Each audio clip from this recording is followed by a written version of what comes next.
America की defence intelligence agency का खुलासा, अपना परमाणु जखीरा अपग्रेड कर रहा है पाकिस्तान।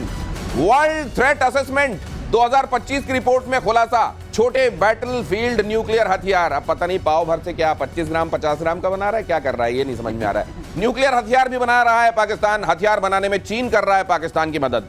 तो ये देखिए कौन बना रहा है, पाकिस्तान। मदद कौन कर रहा है, चीन। PL-15 देख लिया आपने, उनके चेंगड़ू फाइटर्स देख लिए। उसके बाद अब क्या कहा जा रहा है कि ये बनाएगा हथियार, मॉडर्न कर रहा है, बनाने में मदद कौन कर रहा है, चीन।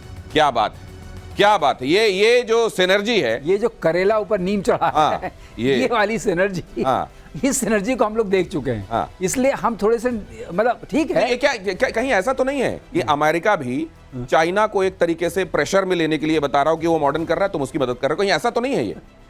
खैर ये तो शायद नहीं होगा, लेकिन हो भी सकता है। आजकल कुछ भी हो सकता है, क्योंकि मुनीर अगर फील्ड मार्शल बन सकता है तो कोई कुछ भी कर सकता है। तो ये जो होते हैं सर, जैसे हमको मालूम है tactical nuclear weapon, strategic nuclear weapon, बड़े इलाके में तबाही स्ट्रेटेजिक, छोटे इलाके में तबाही टैक्टिकल, उससे भी ये बैटलफील्ड न्यूक्लियर हथियार क्या है सर? ये बैटलफील्ड न्यूक्लियर हथियार कई बार ऐसा होता है कि आप आर्टिलरी से भी इसको फायर कर देते हैं, या छोटे बैलिस्टिक मिसाइल से भी आप इनको फायर कर देते हैं, और अलग अलग किस्म के अलग अलग टारगेट के लिए। देखिए जब टैक्टिकल है तो पाकिस्तान का ये असेसमेंट है कि टैक्टिकल न्यूक्लियर वेपन्स हम तब इस्तेमाल करेंगे जब भारतीय सेना पाकिस्तान के अंदर घुस जाएगी और हमें एग्जिस्टेंशियल थ्रेट होगा। क्योंकि पाकिस्तान का यह मानना है कि टैक्टिकल न्यूक्लियर वेपन्स तब इस्तेमाल होंगे यानी कि अपनी ही जमीन पे, यानी पाकिस्तान जब ठोकेगा टैक्टिकल न्यूक्स तो अपनी जमीन पे ठोकेगा, क्योंकि तब उनको एग्जिस्टेंशियल थ्रेट। ये पाकिस्तान की एक न्यूक्लियर फिलॉसफी की बात कर रहा हूं। That is what they are saying. But is it valid? ये बहुत ही खराब फिलॉसफी है, क्योंकि आप रेडिएशन अपने इलाके में करेंगे, टैक्टिकल से भी न्यूक्लियर होगा, रेडिएशन होगा। तो खास बात ये कहना क्या चाहते हैं, टैक्टिकल का मतलब है कि हम उसका रेडियस कम रखेंगे जो डिस्ट्रक्शन वाला है। TNT जो उसकी होती है वो जो इंडेक्स होगा वो बहुत कम होगा, ये टैक्टिकल का मतलब है। तो मतलब उसकी जो मारक क्षमता है वो कम होगी, क्षमता कम होगी। पाव तो क्या इसको हमेशा TNT के से ही मेजर करते हैं क्या? ट्राइनाइट्रोटोलुइन के स्केल पे ही मेजर करते हैं, स्केल पे मेजर करते हैं, according to so many tons of TNT। अच्छा, अकॉर्डिंग टू वो। तो मतलब ये देखिए कि अब वहां जो पाव वाले बताते थे ना, वहां 25 ग्राम 50 ग्राम इस तरह वाले बाट, हालांकि वो भी तौलने के ही काम आए, चवन्नी अठन्नी टाइप, वो भी सब्जी तौलने के काम आते होंगे पाव भर वाले। वो जैसे पत्थर आप कई जगह देखते हैं ना, बाट नहीं होते, पत्थर रख देते हैं सब्जी वाले, तो उनके पास बाट नहीं होता होगा तो इनके न्यूक्लियर रख देते होंगे। अब वो 25-50 ग्राम के भी मौजूद है, मतलब अब जीरा सौंफ धनिया भी तुल जाया करेगा। इसको हम लोग कहते हैं दिनेश, इसको हम लोग डर्टी वॉर बोलते हैं। It is not called nuclear war, it's a dirty war, because आप जानबूझ के एनवायरमेंट को डर्टी कर रहे हैं, रेडिएशन डर्टी कर रहे हैं। तो ये डर्टी वॉर जो है बहुत डेंजरस मानी जाती है। नहीं, ये जो टैक्टिकल आप कह रहे हैं, ये डर्टी एक तरीके का लीकेज आपने कर दिया, थोड़ा सा एक्सप्लोजन हुआ, लेकिन रेडिएशन का लीकेज बहुत होगा, उससे डैमेजेस बहुत होते हैं। तो ये भी कोई मतलब this is against the normal set rules of the international war fighting. ये कन्वेंशनल वॉर में नहीं आएगा। अगर ये करते हैं तो जो हमारी नीति है नो फर्स्ट यूज, उसके बाद हम इसके लिए खुल जाएंगे कि हम जो भी करना चाहें कर सकते हैं। मतलब आप ये कह रहे हैं कि अगर 25 ग्राम का कहीं हो भी गया तो हम बाद हमारे हाथ खुल जाएंगे, फिर 2 किलो 10 किलो क्या करना है वो हम देखेंगे। तो लेकिन ये सर अब बढ़िया हो गया। ये जो किराना हिल की बात हो रही थी, किराना तौलने के लिए यही 25-50 ग्राम वाले कई बार इस्तेमाल होते हैं, अब ये बना रहे हैं। अगली खबर देखिए, स्मार्ट एयर डिफेंस सिस्टम का ब्लूप्रिंट भारत ने रेडी कर दिया है। नया एयर डिफेंस सिस्टम 200 ड्रोन को एक साथ टपका देगा। नए एडीएस में नॉन रोटेटिंग आईसा रेडार है। ये आईसा और पैसा क्या होता है अभी एयर मार्शल आपको बताएंगे।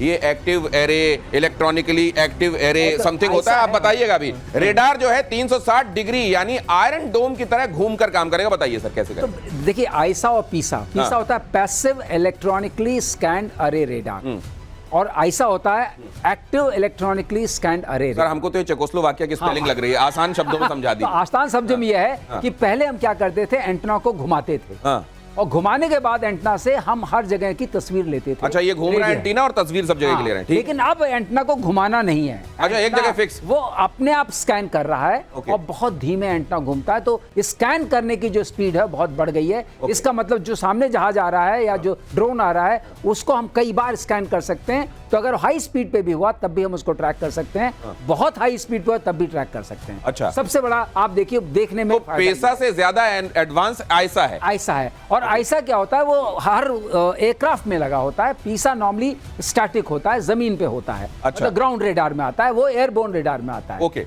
मोस्टली। तो ये जो हम तैयार कर रहे हैं सर, इससे वो जो टिड्डी दल आता है एक साथ, जो टिड्डी दल, टिड्डी दल की बात सुनिए। टिड्डी दल को मारने के कई तरीके निकाले गए हैं। एक तरीका जो सॉफ्ट किल जिसको हम बोलते हैं कि हम इलेक्ट्रॉनिक वॉरफेयर से उसको किल करेंगे। दूसरा एक ईएमपी कहलाता है, इलेक्ट्रोमैग्नेटिक पल्स से हम उसको गिराएंगे। और तीसरा कहलाता है कि हम लेजर से उसको गिराएंगे, डायरेक्टेड एनर्जी। वो सॉफ्ट किल में नहीं आएगा, हार्ड किल में आएगा। लेकिन एक हमारे पास और अच्छा तरीका है कि इनके ही इनकी तरफ भेज देंगे, जिसको जीपीएस स्पूफिंग कहते हैं। अच्छा, उसका डायरेक्शन तेरा तुझको अर्पण। तो तेरे को कौन सा खाना है, थप्पड़ खाना है, लात जूता, किसमें खुश होगा तू वो बता दे, और नहीं तो तेरा ही वाला तेरी तरफ घुमा देते हैं। मेजर साहब, जब मैं इस तरह की बात करता हूं, मेजर साहब को ये वाली लैंग्वेज थोड़ा सा और बढ़िया लगती है पाकिस्तान के संदर्भ में। HAL ने तैयार किया है CATS Warrior, unmanned combat aerial vehicle है ये CATS Warrior. New generation warfare के लिए अल्ट्रा मॉडर्न डिजाइन है इसकी। ये क्या है सर? आप यूएवी की जब बात होती है, अल्ट्रा मॉडर्न जब हम यूएवी की बात करते हैं, इसका मतलब एआई ड्रिवन है। एआई के से एक फायदा क्या होता है कि जो मैंने एक बार बात की थी कि आप देखेंगे, सोचेंगे, समझेंगे, फिर उसके बाद सोचेंगे, फिर मारेंगे। ये वाला काम एआई बहुत फास्ट कर सकता है, मिली सेकंड्स में कर सकता है। ये तो सर, ये जो पहले कैट का मतलब है, you looking like a cat, cool American something cat है। नहीं, ये तो ये वाला कौन सा कैट है सर? आप सर से ये पूछिए लॉयल विंगमैन कॉन्सेप्ट, सर आपको ये बता देंगे। सर आप एक बार जरा ऑडियंस को लॉयल विंगमैन का बताइए, जो 6th जनरेशन में है, कि एक एयरक्राफ्ट चल रहा है और उसके आसपास इतने चल रहे हैं विदाउट पायलट्स। बेसिक सर आप बताइए। तो एक जहाज, मेन जहाज जा रहा है, वो मैन्ड एयरक्राफ्ट है, बाकी एक में पायलट है, एक में पायलट है, और साथ में जो चल रहे हैं उसके एस्कॉर्ट कर रहे हैं उसको। नहीं है, तो ये वाला एक पर्टिकुलर लेवल तक ले जाता है, आईबी तक ले जाएगा, इंटरनेशनल बॉर्डर तक, और ये मुड़ लेगा, वो आगे चले जाएंगे, because he has given sufficient instruction. और उसके वो एआई ड्रिवन है। एक बार यहां से कमांड दिया, एआई टेक्स ओवर, बोला गो टू बहावलपुर। तो वो जो सुखोई है, फॉर एग्जांपल, वो जो सुखोई है उसके अंदर ब्रह्मोस लगे हैं, सारे हार्ड पॉइंट्स हैं, इट गोज टू बहावलपुर। ठीक है। अच्छा, अगर वो गिर भी जाता है, बाय द वे, अगर पाकिस्तान उसको गिरा भी देता है, तो क्या हुआ? हमें कौन सा लोन लेके खरीदने हैं? हमारे पास 50 और हैं। तो वो चला जाता है, बेसिकली पायलट को बचाना है। तो लॉयल विंगमैन कॉन्सेप्ट है कि एक हब हो गया, बाकी स्पोक हो गए, एक पायलटेड एयरक्राफ्ट है। ये जो आपने अभी ड्रोन के बारे में बताया ना यहाँ पे, आप जो ड्रोन के बारे में अभी आपने ब्रेकिंग न्यूज दी, मुझे जैसे ही मैंने देखा इसको, मैंने बोला कि सर आप जरा सबको बताइए लॉयल विंगमैन कॉन्सेप्ट क्या है। तो बेसिकली अगर आपके पास ये लेटेस्ट बहुत मॉडर्न है, इसमें एक मैंने वॉरफेयर देखी थी, एक हो रहा था, एक F-16 है जो सुपर मतलब जो टॉप गन बोलते हैं वो फ्लाई कर रहा है, और दूसरा एआई फ्लाई कर रहा है। इसको मैंने खुद देखा है, डरपाक उसमें था, एआई ने उसको 6 बार मार दिया 3 मिनट के अंदर। इसको आसान शब्दों में ऐसे समझ लीजिए कि एक आपका ऐसा फाइटर जेट जाएगा जिसमें आपका पायलट होगा, बाकी उसके साथ जो जा रहे होंगे वो ड्रोन किस्म के आपके लड़ाकू होंगे। ये जाकर उनके एक पर्टिकुलर जगह पर जाकर उनको ये बता के आ जाएगा, जाओ उस जगह जाके इनका काम कर दो, और वो जाके बाकी के सब पिल पड़ेंगे। और वो भी फाइटर एयरक्राफ्ट हैं, और वो भी फाइटर एयरक्राफ्ट है। वो सिर्फ ऐसे ड्रोन नहीं है धीरे धीरे वाले, तो वो भी जेट हैं, ये भी जेट है। हाँ, तो ये जेट है, और वहां जाके कहेगा कि यहां जाके जाओ, घर तक छोड़ के आ जाओ, और घर तक छोड़ के आ जाएंगे। गुजरात के भुज बॉर्डर पर पीएम के हुंकार देखिए। ऑपरेशन सिंदूर आतंक के अंत का मिशन है, पीएम ने कहा। आतंकियों के ठिकाने मिट्टी में मिलाए गए। पाकिस्तान ने कच्छ में भी ड्रोन भेजे। आतंकवाद पाकिस्तान की रोजी रोटी है। मैंने छिपाकर नहीं, बताकर मारा। पाकिस्तान को 100 किलोमीटर अंदर घुसकर मारा, कहा प्रधानमंत्री ने। मैं आतंकवाद के ठिकानों को मिट्टी में मिला दूंगा।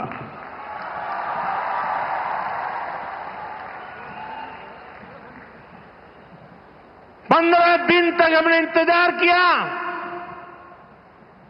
फिर पाकिस्तान आतंकवाद के खिलाफ कोई कदम उठाएगा, लेकिन शायद आतंकवाद ही उनकी रोजी रोटी है। ये सच्चाई कि जीवन चलाने के लिए आप अच्छे काम करते हैं, वहां जीवन ही ऐसे चल रहा है। उनका रीजन रेटरे, उनकी रोजी रोटी ये है। और इसीलिए मेजर गौरव आर्य कई बार कहते हैं, जब प्रधानमंत्री इस तरह की बातें यहां से कहते हैं ना, ये किसी मिसाइल से ज्यादा असर करती हैं वहां जाकर। और फिर एक बार मेजर साहब ने बताया था कि वहां आर्मी की यूनिफॉर्म का रंग खाकी क्यों है? क्योंकि उसमें कैमोफ्लैज हो जाता है और पता नहीं चलता है अगर कुछ गड़बड़ हो जाए तो। और प्रधानमंत्री जब इस तरह की बातें कहते हैं तो वहां ये खाकी रंग बहुत काम आता है। सुना है कि फील्ड मार्शल एक बार फिर शुक्र कर रहे हैं कि हमारी वर्दी का रंग खाकी है। अगली खबर देखिए कि गुजरात के दाहोद की रैली में पीएम पाकिस्तान पर बरसे, आतंक के खिलाफ भारत चुप नहीं रहेगा। पहलगाम हमले की तस्वीर देखकर खून खौलता है। हमारे शूरवीरों का पराक्रम दुनिया ने देखा। आतंकियों के 9 ठिकाने हमने तबाह किए, प्रधानमंत्री नरेंद्र मोदी ने कहा। सर, ये हम ये बाइट सुन ले जरा जो प्रधानमंत्री ने कहा, उसके बाद एक बड़ा महत्वपूर्ण सवाल है आपसे पूछना। जम्मू कश्मीर के पहलगाम में आतंकवादियों ने जो कुछ किया, क्या भारत चुप बैठ सकता है? क्या मोदी चुप बैठ सकता है? जब कोई हमारी बहनों के सिंदूर को मिटाएगा तो उसका भी मिटना तय हो जाता है। मिटना तो तय है, ये प्रधानमंत्री ने स्पष्ट कर दिया है। और आतंकवाद का खात्मा करने का नाम अगर ऑपरेशन सिंदूर है तो रक्त बीज आखिरी बूंद तक ये ऑपरेशन उसकी जारी रहेगा। लेकिन सर, ये प्रधानमंत्री जब एक के बाद दूसरी जगह पहुंच रहे हैं, क्या जल्दी ही कुछ और बड़ा होने वाला है? देखिए दिनेश, एक बात साफ है, प्रधानमंत्री ये कहने की कोशिश कर रहे हैं कि इट्स नॉट इंसिडेंट ड्रिवन।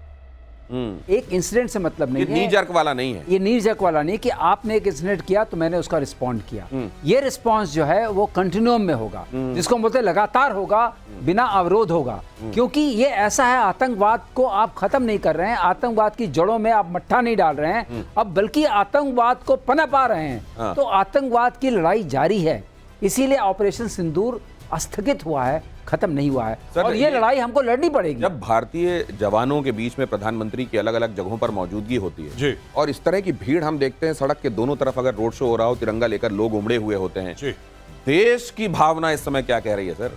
नहीं, देश की भावना यही कह रही है कि ऑपरेशन सिंदूर को नहीं रुकना चाहिए। और जैसा सर ने बोला, मैं 100% सर के साथ अग्री करता हूं। देखिए, बात यह है कि भारत, किसी को भी ऐसा लगता है कि मार इनको पड़ना रुक गई है, तो I am sorry, I don't agree.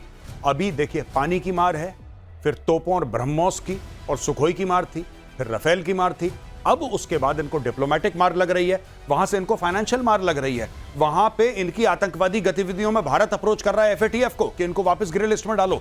तो पाकिस्तान को इतनी तरफ से मार पड़ रही है 24 घंटे, मतलब ऐसी। और यहां पे जब हम बात कर रहे हैं, आईएनएस विक्रांत खड़ा है, अरेबियन सी में खड़ा है, locked and cocked and ready to गो।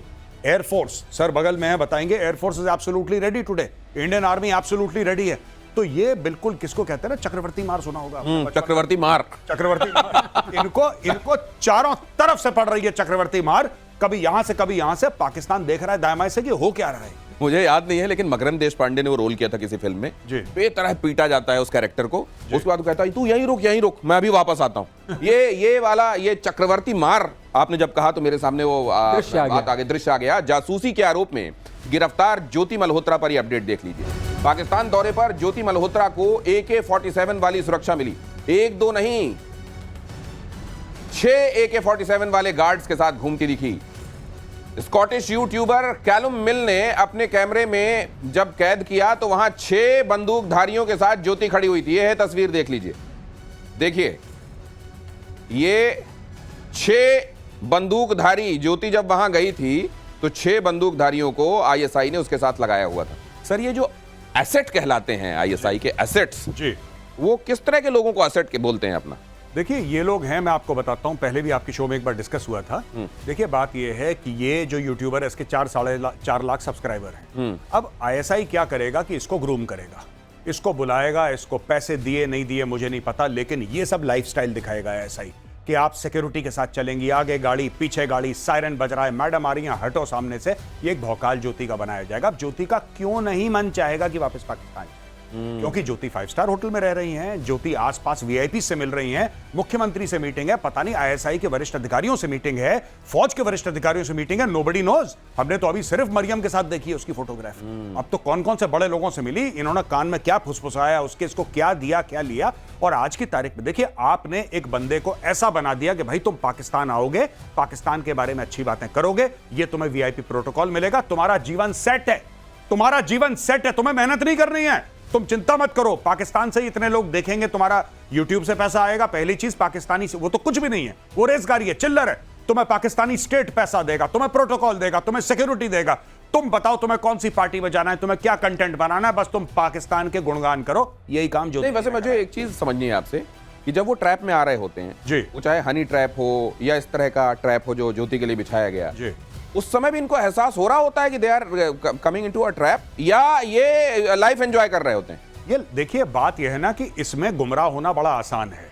इसमें ऐसा है कि जब ज्योति को कभी किसी ने पूछा नहीं, ठीक है, कुछ साल पहले इसने यूट्यूब चैनल बनाया होगा तो कभी किसी ने पूछा नहीं, सडनली एक ऐसे बंदे को आप सेंटर स्टेज दे दो कि आसपास सिक्योरिटी है, एस्कॉर्ट और पायलट चल रहा है, सायरन बज रहा है, वहां पे कमांडो आसपास आपके हैं, मैडम आ रही हैं, ये सब जो भौकाल है ये आदमी के सर चढ़ के बोल। अब भौ खत्म हो गया है, काल सामने है। ज्योति मल्होत्रा से जुड़ी बड़ी खबर देखिए, पुलिस को मिली ज्योति के फोन की फोरेंसिक रिपोर्ट, लैपटॉप से भी 12 टेराबाइट का डेटा रिकवर हुआ। न जाने कहां कहां क्या क्या इसने कैप्चर कर लिया था। फोन लैपटॉप से इसने कई चीजों को उड़ाया भी था जिसको रिट्रीव कर लिया गया है, क्योंकि वो तो इसके महारथी होते हैं। अब ये क्या है, कुल मिलाकर ज्योति जो छिपाना चाहती है वो छिपा नहीं पा रही है और धीरे धीरे सारी परतें खुलती जा रही और अब इसको जुडिशियल कस्टडी में भी भेज दिया गया है। बहरहाल यहां आप देख रहे हैं सर, ये इस तरह के लोगों की पहचान और इनको पहचान करके और उनके मुकम्मल अंजाम तक पहुंचाना, ये एक बड़ी सुखद खबर है, क्योंकि ऐसा नहीं है कि पहले नहीं थे आस्तीन के सांप, लेकिन अब कम से कम निकाल के पहचाने तो जा रहे हैं। ये